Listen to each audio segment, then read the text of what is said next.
آج کا جو ہمارا ٹاپک ہے انتہائی بہت ہی زیادہ ضروری اور لازمی ہے، وہ یہ فطرت پہ آج ہم بات کریں گے۔ میں نے فطرت پر کافی ریسرچ کی، کافی عرصے سے ریسرچ کی، اور کچھ ایسی فیکٹس اور فگرز میرے سامنے کھلے ہیں کہ میں خود حیران ہوں کہ ہمارے اندر ہی کچھ پہلے سے ہی اللہ تعالیٰ نے کچھ فیصلے جو ہیں ہماری ذات کے اندر اور ہماری جو تخلیق ہوئی ہے اس سے پہلے ہی کچھ فیصلے ہمارے وجود کے اندر اس نے رکھ دیے ہیں جو مرتے دم تک ہمارے ساتھ رہیں گے، اور یہ فطرت کا بالکل حصہ بن چکے ہیں۔ فطرت اسلام میں 3 قسم کی ہے۔ اصطلاحی معنوں میں اگر ہم دیکھیں تو پہلی جو اصطلاح میں ہے وہ فطرت اسلام اسے مانتا ہے، جو راہ راستی کا اور سیدھا رستہ ہے اسے اسلام فطرت کے نام سے پکارتا ہے۔ جیسے کہ ایک بنیادی حدیث ہے اس پر جو صحیح بخاری میں کئی جگہ ہیں، 6755 6758 6760 اور بخاری میں 1385 اور داؤد میں 4714 میں ہے کہ every child born on a true Islamic nature but his parents makes him a Christian or a Jew or a fire worshipper، کہ ہر بچہ ایک فطرت اسلام یعنی راستی پر پیدا ہوتا ہے، یا اس کے والدین ہوتے ہیں جو اسے مجوسی بنا دیتے ہیں یا یہودی یا نصرانی بنا دیتے ہیں۔ تو یہاں سے یہ ثابت ہوا، جو پہلی اصطلاح میں نے بتائی تھی کہ راہ راستی کو اسلام فطرت کہتا ہے۔ اب دوسری ٹرم اسلام اس کے لیے بھی فطرت ہی لفظ یوز کیا ہے قرآن و حدیث نے، اور وہ ہے ایک جبلت، خاص طور پہ ایک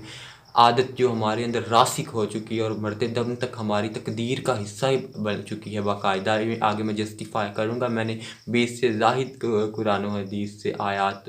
اور فرمودات لیے ہیں جن سے میں جسٹیفائی کروں گا۔ اور دوسرے تو اس کے بارے میں جو ایک بیسک حدیث ہے وہ ہے کہ نسائی میں ہے، ترمذی میں ہے اور ابن ماجہ میں بھی ہے، اور صحیح مسلم 6165 کہ 10 چیزیں جبلت میں مطلب فطرت میں اللہ تعالیٰ نے انسان کے داخل کر دی ہیں، وہ پھر آگے گنوائی گئی ہیں کہ بال کاٹنا، زیر ناف کے بال کاٹنا، نہانا، ناخن کاٹنا، اسی طرح اور مکمل پوری ایک لسٹ ہے۔ تو یہاں سے اسلام جو ہے وہ فطرت کو ایز اے جبلت ایکسپریس کر رہا ہے۔ اسی طرح کسی کی جبلت میں ہوتا ہے غرور، کسی کی جبلت میں فخر، کسی کی جبلت میں ہوتا ہے زیادہ بولنا، خود یا غصہ یا جلال، یا کوئی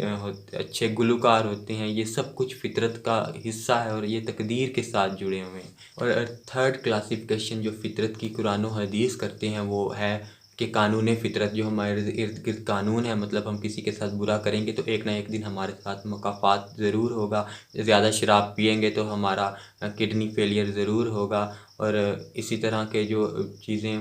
فطرت اور قانون کا اٹل حصہ، اور جو تقدیر اٹل میں جیسے موت آنی ہے، تو یہ قانون فطرت تھرڈ کیٹیگرائزیشن ہے جو اسلام نے کی ہے۔ لیکن آج ہم جو بات کرنے جا رہے ہیں وہ انتہائی ضروری اور ہمارے اندر کے جو باطنی راز ہیں اور جو شروع سے ہی ہمارا تقدیر کا حصہ بن گئے، اس پر بات کریں گے کہ ہم کس موڑ کے پر جا رہے ہیں، اور ہماری جو نیچر ہے وہ کیا ہے، اور ہم کس لیے پیدا کیے گئے ہیں۔ اگر آپ نے یہ سمجھ لیا تو آپ کو اپنی ساری زندگی کا مقصد پتہ چل جائے گا۔ اسی طرح حضرت محمد صلی اللہ علیہ وسلم کی صحیح مسلم میں 424 میں ہے کہ جب میں معراج پر گیا تھا تو مجھے ایک شراب کا پیالہ پیش کیا گیا اور ایک دودھ کا، لیکن میں نے دودھ کا لیا اور فطرت کو پا لیا، مطلب راستی، وہی جو پہلی کیٹیگرائزیشن کی کہ راستی کی چیز میں نے جو راہ راست کی ہے، اسلام کی ہے، سلامتی کی ہے، وہ میں نے حاصل کی۔ اگر میں شراب لے لیتا تو میری امت گمراہ ہو جانی تھی۔ تو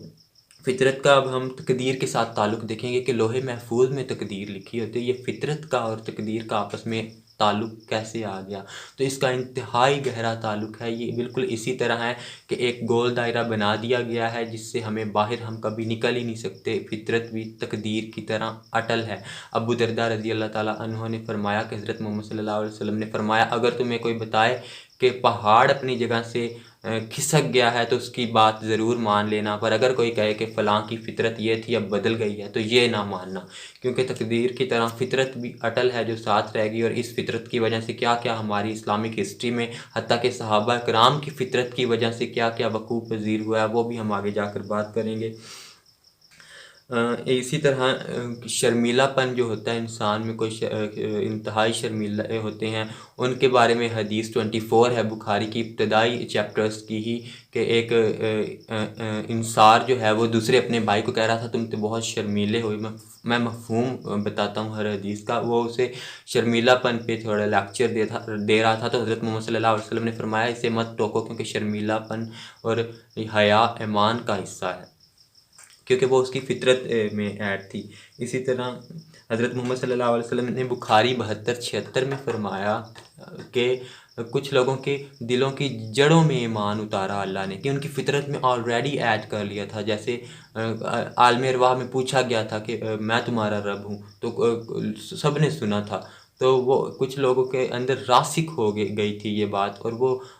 یہاں پر آ کر بھی کبھی نہ کبھی انہیں وہ جھٹکا لگتا ہے، اور وہ پھر ولایت کے خاص منصب تک پہنچتے ہیں جب انہیں لاہوت کی واپس یاد آتی ہے. تو اسی طرح سورہ بنی اسرائیل کی آیت نمبر 83-84 میں انسان کی فطرت کو ڈیٹیل میں بتایا گیا ہے، اور جو میں بتا رہا ہوں بالکل اسی کے مطابق، کہ جب انسان کو کچھ دیا جاتا ہے تو وہ اللہ سے منہ پھیر کر کروٹ بدل کے بھاگ جاتا ہے، اور جب لے لیا جاتا ہے تو وہ مایوس ہوتا ہے. اے محمد صلی اللہ علیہ وسلم، لوگوں سے کہہ دو کہ ہر کوئی اپنے اپنے طریقے پر کام کر رہا ہے. اب اللہ جانتا ہے کہ سیدھے رستے پر، بالکل سیدھے رستے پر، بالکل کا لفظ ہے کہ بالکل سیدھے رستے پر کون ہے. مطلب اللہ جانتا ہے کہ میں نے فطرت میں جو رکھ دیا وہ ہر کوئی اپنے محور میں چل رہا ہے، محور سے باہر کوئی نہیں جا رہا، اپنے اپنے طریقے پر جو میں نے طریقہ ان میں راسخ کر دیا اسی پر کام ہو رہا ہے. تو فطرت کے اب دو پہلو ہیں. اگر ہم رحمان کے قدموں میں جگہ لے لیں اور خود کو رحمانی رنگ میں اور نور کے طلبگار بن کے اس رستے پر چلا لیں تو یہ فطرت جو ہے یہ سلیمہ بن جائے گی. اور اگر ہم شیطان اور ایلیومیناٹیز کی طرح یہ مان لیں کہ لیوسیفر جو تھا وہ حق پہ تھا، اور آدم کا ساتھ دیا اللہ نے، اور اللہ نے شیطان کے ساتھ زیادتی کی تھی اس وقت، جان بوجھ کے اس کی عبادت کو رائگاں اس کے منہ پر مارا، تو پھر یہ ایلیومیناٹیز کی طرح جو آج اپنے نام نہاد ایجنڈے لے کر چل رہے ہیں، ان کی طرح پھر فطرت کی غلاظت اور بے حیائی اور عریانی جہاں پہ پھیلی ہوئی ہے، فطرت پھر اسی کا رنگ لے گی، اور یہ سلیمہ نہیں رذیلہ بن جائے گی. اس کو میں جسٹیفائی کروں گا بالکل قرآن و حدیث کے ساتھ، کہ انسانی فطرت کی مثال آئینے کی طرح، اگر دھول تلے دبا ہو تو اندھا ہوتا ہے، اگر صفا کا کپڑا اوپر پھیر دیا جائے تو سب صاف نظر آتا ہے. اور صاف نظر تبھی آئے گا کہ آخری سرچشمہ محمد صلی اللہ علیہ وسلم، پاک روح اس دنیا میں بھیجی گئی ہے جو ان کے قدموں میں بیٹھے گا. انہی سے اب نور کی شاخیں آگے جا رہی ہیں جو لاہوت کی یاد ہمیں دلائیں گی، اور جو ان سے روگردانی کرے گا پھر یہودیوں اور نصرانیوں کی طرح اور مجوسیوں کی طرح اور ہندوؤں کی طرح جہاں پر آج وہ ہیں اور اندھے ہوئے میں بالکل وہی حال ہو جائے گا. حضرت عمر رضی اللہ تعالیٰ عنہ کی فطرت میں غصہ انتہائی زیادہ تھا. یہ اللہ تعالیٰ نے ان کی فطرت میں اٹل تقدیر کے ساتھ، اور اس کے ساتھ اسلام کو آخری موقع پر قلم کاغذ والا جو معاملہ ہے جس پہ انتہائی بحث بھی ہوتی ہے، اور حضرت فاطمہ رضی اللہ تعالیٰ عنہ کو انہوں نے جو فرمایا تھا کہ تیرا گھر جلا دوں گا، غصے میں آ کر بول دیا تھا. اس پہ شیعہ اور سنی جو تضاد ہے یہ بھی فطرت کا کارنامہ ہے. اور حضرت عمر رضی اللہ تعالیٰ عنہ نے لاسٹ میں جب مشورہ دیا تھا، ان کی یہ فطرت میں تھی کہ ہر چیز میں مشورہ دیتے تھے، ہر چیز میں جس میں نہیں بولنا چاہیے تھا، کیونکہ ان کے مشوروں کی وجہ سے آیات بھی بہت نازل ہو گئی تھی کہ وہ جو مشورہ دیتے تھے آیت نازل ہو جاتی تھی. تو آخری موقع پر بھی مشورہ دیا کہ قلم کاغذ رہنے دو، ہم قرآن سے کریں گے فیصلہ. تو یہ بھی ان کی فطرت تھی. جب وہ مسلمان نہیں تھے، اونٹ چراتے تھے اور ان کے پاس ابھی ایمان نہیں تھا، تب بھی ان کی فطرت میں غصہ تھا. لیکن جب وہ رحمان کے قدموں میں آئے اور حضرت محمد صلی اللہ علیہ وسلم کی صحبت میں آئے تو یہ اب جو شیطانی غلبہ وہ دور ہوا اور رحمانی غلبہ ہوا، تو یہ جلال بن گیا. اسے اب ہم غصہ نہیں جلال کہیں گے. حضرت عثمان رضی اللہ تعالیٰ عنہ ایمان لانے سے پہلے بھی سخی تھے اور ایمان لانے کے بعد بھی سخی رہے ہیں، اور سخاوت ان کی ویسے تھی. ایمان سے پہلے ہم فضول خرچی کا نام دیں گے، اور ایمان کے بعد یہ سخاوت بن گئی، کیونکہ رحمانی فطرت نہیں بدلی ہے، بس رنگ بدلا ہے، رنگ چڑھا ہے رحمان کا. پہلے کی بنسبت اب نور کے ساتھ تعلق ہوا ہے، پہلے ظلمات کا تھا. یہ کائنات عالم اسباب کی صرف دو طاقتیں ہیں، ایک نور ایک ظلمات، شیطانی اور نورانی. ان کی لڑائی جو ہے وہ آخر تک چلنی ہے. تو جو ظلمات کی پناہ لے گا وہ سیٹنک پوائنٹ آف ویو اور ایلیومیناٹیز کی طرح ہو جائے گا، اور جو رحمان کی لے گا پھر وہ محمد مصطفیٰ صلی اللہ علیہ وسلم کے شعروں۔ حضرت خدیجہ رضی اللہ تعالیٰ عنہ کی فطرت کی بات کروں تو ان کی ڈیلنگز انتہائی اچھی اور عمدہ لیول کی تھی۔ وہ ان کا بزنس کیسے تھا وہ ہم سب کو پتہ ہے، اور پھر اسلام سے پہلے کی بات ہے، اور جب اسلام لائیں تو تب بھی یہ فطرت نہیں بدلی۔ حضرت محمد صلی اللہ علیہ وسلم جب کانپتے کانپتے آئے تھے، جب ان پر وحی نازل ہوئی تھی تو مشاورت دی اور دلاسا دینے والی حضرت خدیجہ رضی اللہ تعالیٰ عنہ تھیں کہ یہاں سے ثابت ہوا کہ فطرت جو ہے اس کا مذہب وغیرہ اور ان سب چیزوں سے کوئی تعلق نہیں ہے، یہ انسان کے اندر ڈالی ہے، جو بس اس کے اوپر رنگ چڑھانا، میں بار بار جو عرض کر رہا ہوں کہ رنگ چڑھانے کی بس ضرورت ہوتی ہے۔ حضرت عبداللہ بن عمر کا جو پیسیو نیچر تھا کہ وہ فتنوں سے خود کو بچا کر رکھتے تھے، لپیٹ کے رکھتے تھے خود کو، حتیٰ کہ انہوں نے یزید کی بیعت کی عام اجازت دی ہوئی تھی اور فرما رکھا تھا کہ جو کسی اور کے ہاتھ پہ بیعت کرے گا وہ جاہلیت کی موت مرے گا، کیونکہ ان کا پیسیو نیچر تھا۔ حضرت عمر کے بیٹے چاہے تھے لیکن اللہ نے ان کی فطرت میں وہ نہیں رکھا ہوا تھا غصہ جلال، اور یہ خود کو فتنوں سے لپیٹ کے جیسے اللہ اللہ اور خیر صلاح بس یہاں تک محدود تھے۔ اور اس کے باوجود اور حضرت عبداللہ بن زبیر کو بھی کہا تھا کہ کاش تو ان معاملوں میں نہ پڑتا تو اس طرح تجھے نہ لٹکایا جاتا، لیکن وہ قسمت میں جو لکھا ہوتا ہے وہی ہوتا ہے۔ وہ بھی حجاج کے ہاتھوں قتل ہوئے اور یہ بھی حجاج کے ہاتھوں، چاہے خود کو جتنا بچایا لیکن تقدیر سے کوئی بچ نہیں سکتا۔ عبداللہ بن زبیر کے ایکٹیو نیچر تھا، حد سے زیادہ دین کے لیے متحرک تھے، 6 ماہ کے لیے خلافت قائم کی تھی حرم میں، حتیٰ کہ امام حسین رضی اللہ تعالیٰ عنہ کے قتل کے بعد خلافت قائم کی تھی انہوں نے۔ یہ تاریخ میں کم ہی چیز ملتی ہے کہ ان کی خلافت کا ذکر، اور انتہائی ایکٹیو نیچر والے تھے، یہ فطرت میں تھا۔ اور ابو لہب کی جو تھی فطرت،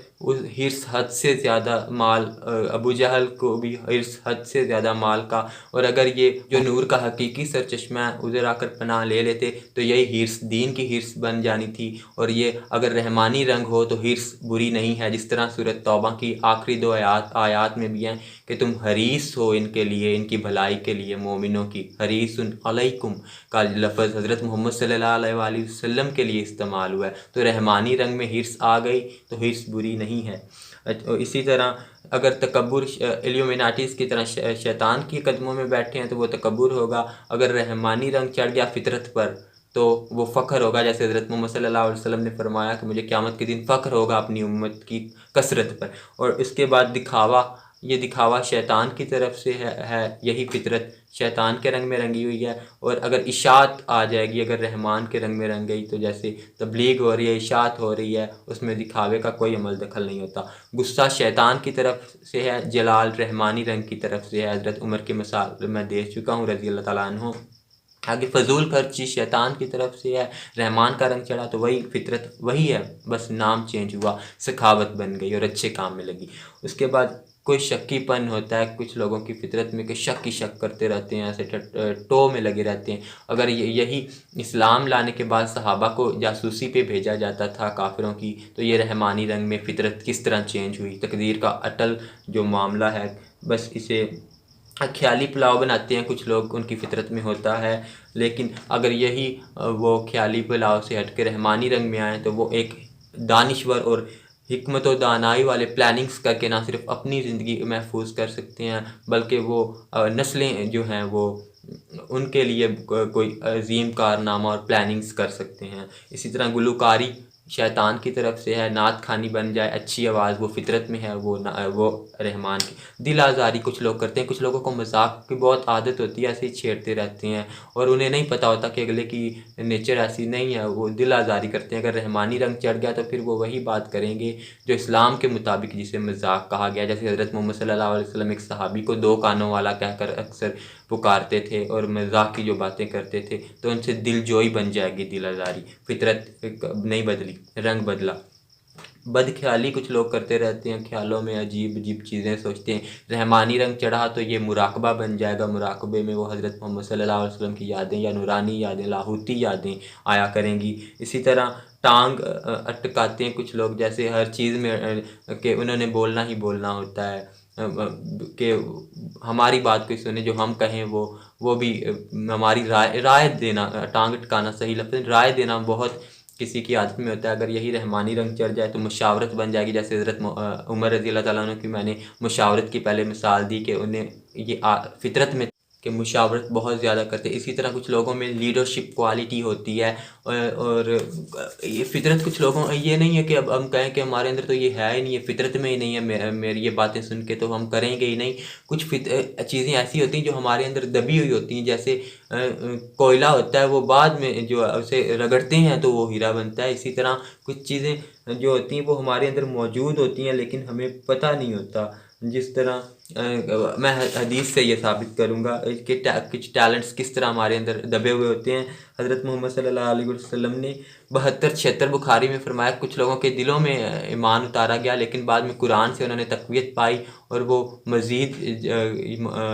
چمکا اور ابھرا اور مضبوط اور قوت پائی ان کے ایمان نے، مطلب پالش کیا گیا تو اور زیادہ مطلب فطرت اور رحمانی رنگ بھی تھا تو نکھر کر آئی. اسی طرح اگر کوئی یہ اب کہہ دے کہ میری تو فطرت ہی ایسی ہے تو نہیں، وہ کوشش کرے خود کو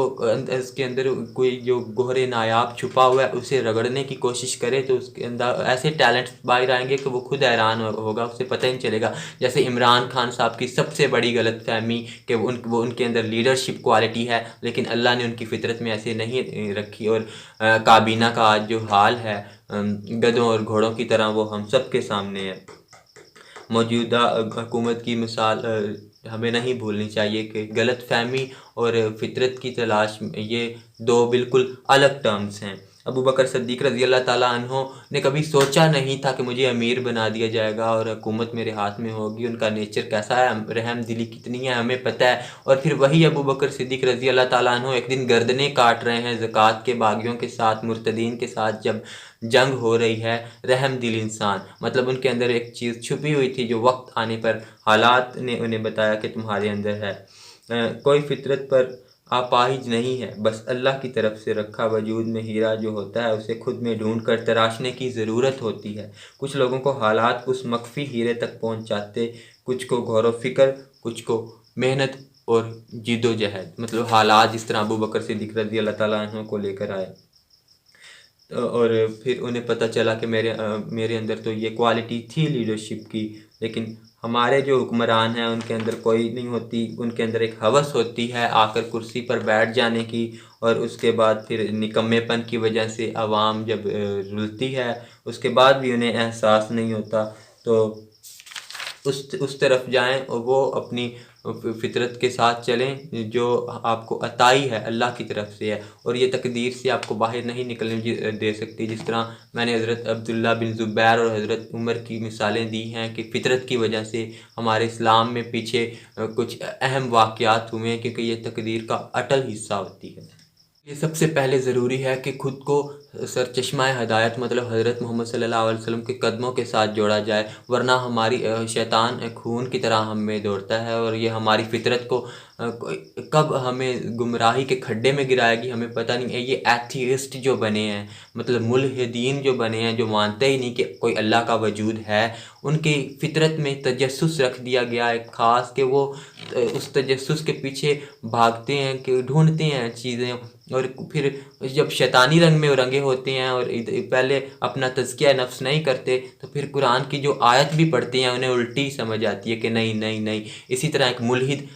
اویس اقبال ہمارا خاص ہوسٹ ہے جو میڈیا پر چڑھا ہوا ہے آج کل، اس نے ایک آرٹیکل لکھا، کالم لکھا جس میں لکھا ہوا تھا کہ اللہ تعالیٰ نے جو زکوٰۃ کا مسئلہ ہے وہ اسلام سالو نہیں کر پایا، اور یہ پیسوں کی اور معیشت کیسے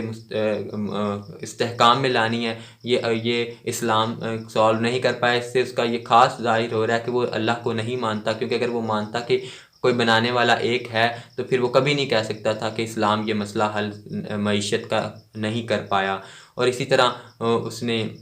اپنی ایک ویڈیو میں جو آپ یہاں پہ ابھی دیکھ سکتے ہیں جس میں وہ بول رہا ہے کہ جو میرا جسم میری مرضی کا نعرہ لگاتی ہیں انہیں بھی حق ہے اپنے جسم کا، چاہے وہ بھی انسان ہیں، اور ان کے حق میں بات کر رہا ہے. اور کیونکہ وہ مادہ پرست بن گیا اور بالکل شیطان کی اس کے اندر انگڑائیاں لے رہا ہے، اور اس نے حتیٰ کہ ایک عالم صاحب کے سامنے کہہ دیا کہ جس تم اللہ کی بات، کس اللہ کی بات کر رہے ہو، وہ اسلام والا اللہ۔ مفتی صاحب سن لیں، میں نے آپ کو نہیں ٹوکا سر، مجھے یہ بتائیے گا کہ اگر ایک عورت یہ کہتی ہے کہ میرا جسم میری مرضی، اور آپ کہتے ہیں کہ یہ نعرہ غلط ہے، تو پھر آپ کی رائے میں عورت کا جسم ہو اور مرضی کس کی ہو؟ بات سنیں، عورت کا جسم اللہ کی مرضی، عورت کا جسم ذاتی نہیں عطائی ہے، اسلامی اللہ کی۔ دیکھیں اللہ، دیکھیے آپ نے سنا کہ وہ کہہ رہا ہے اسلامی اللہ کی مرضی، کہ عورت کا جسم پھر کس کی مرضی چلے گی؟ تو یہ ملحدین جو ہمارے اندر ایتھیسٹ آئے ہوئے ہیں، یہ بھی فطرت کے ہاتھوں مارے ہوئے ہیں، ابو لہب کی طرح، اور بلکہ فطرت کے ہاتھوں کیا مارے ہوئے ہیں، انہیں اختیار تھا کہ حضرت محمد صلی اللہ علیہ وسلم کے سے نور حاصل کریں اور ان کے قدموں میں بیٹھیں اور اللہ تعالیٰ کے رحمانی رنگ میں رنگ جائیں، تو ان کا تجسس حکمت و دانائی بن جانا تھا اور معرفت الہی بن جانا تھا اور ان کو ولی بنا دینا تھا، لیکن یہ شیطان کے اور وسوسوں میں آ کر اس کے رنگ میں رنگے ہوئے ہیں، تو اب ملحد ہوئے اور ایتھیسٹک ہوئے۔ یہ ہم لوگوں کو ایکسٹریمسٹ کہتے ہیں اور انتہا پسند کہتے ہیں، جبکہ یہ خود ایتھیسٹک ایکسٹریمزم کا شکار ہیں، اور یہ اسی میں اور اسی کی طرح وہ ماروی سرمت جو بکواس کرتی ہے، ایجنسی، ایک ایجنڈے پر چلنے والی، اور یہ سب کچھ اپنی فطرت کے پیچھے لگے ہوئے ہیں، اور تقدیر ان سے کروا رہی ہے۔ تقدیر ہمارے اندر رکھ دی گئی ہے، ہمیں ایک دائرے میں رکھ دیا گیا ہے، اور اس تقدیر کی مار سے بچنے کا ایک ہی ہے حل جو میں نے بتا دیا، کہ حضرت محمد صلی اللہ علیہ وسلم کے قدموں میں آ کر بیٹھ جائیں اور عجز اور انکساری کریں کہ اللہ ہماری فطرت کو شیطان کے رنگ میں رنگنے نہ دے، ورنہ پھر ابو لہب بنیں گے ہم، یزید بنیں گے ہم، فرعون بنیں گے ہم، حامان بنیں گے ہم، اور عیسیٰ علیہ السلام اور جو نیک لوگ تھے حضرت محمد صلی اللہ علیہ وسلم، حسین رضی اللہ تعالیٰ عنہ، حضرت حسن، حضرت علی، ان سب کے جو ہیں فطرت اور نور، ان سے ہم دور، اور شیطان کا جو کام ہے اس میں ہم لگ جائیں گے ایلیمیناٹیز کی طرح، جیسے وہ لگے ہوئے ہیں، اور اریانی اور گندگی اور بے حیائی جانتے ہوئے کہ یہ انسان کی عادت اور فطرت کے بھی خلاف ہے، اس میں بالکل رنگ چکے ہیں اور اپنا ایجنڈا پورا کر رہے ہیں۔ ہوا میں جلا کر دیکھنا ہے، ہوا میں جلا